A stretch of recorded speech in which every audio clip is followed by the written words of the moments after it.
Para hakim konstitusi merasa sudah cukup mendengarkan keterangan para pihak yang beradu fakta tentang sengketa Pilpres. Para hakim saat ini sedang bermusyawarah untuk mengambil putusan. Keputusan sengketa Pilpres dijadwalkan tanggal 22 April.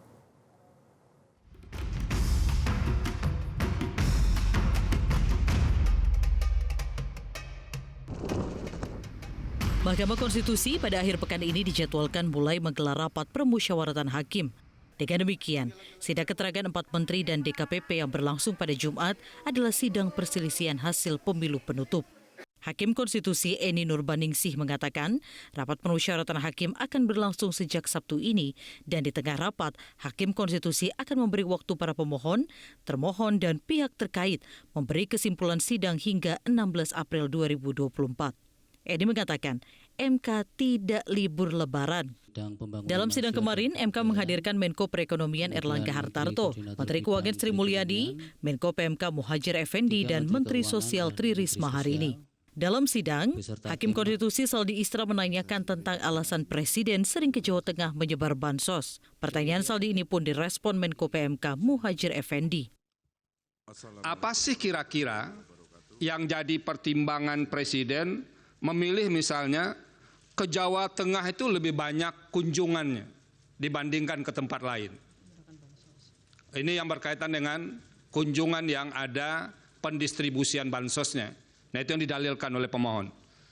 Nah, kalau ini kami bisa dibantu menjelaskannya, itu akan lebih mudah kami apakah yang didalilkan pemohon itu bisa dibenarkan atau tidak.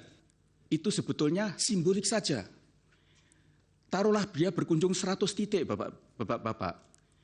Kemudian beliau akan membagi PKH. PKH itu 10 juta keluarga penerima manfaat. Kalau 40 titik, itu taruhlah 2.000. 1 titik.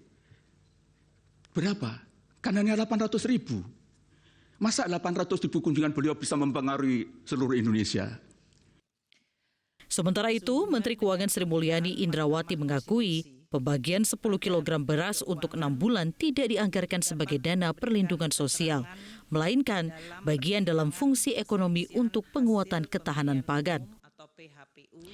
Penyaluran bantuan pangan yang dilakukan melalui Bappenas bukan merupakan bagian dari perlindungan sosial, namun ditujukan untuk penguatan ketahanan pangan dan stabilitas harga pangan.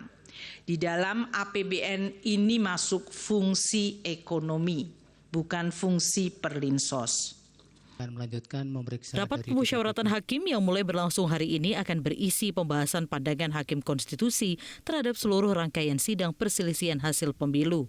Sedangkan pengucapan putusan sengketa Pilpres dijadwalkan berlangsung pada 22 April 2024.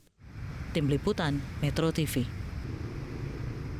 Jelajahi cara baru mendapatkan informasi. Download Metro TV Extend sekarang.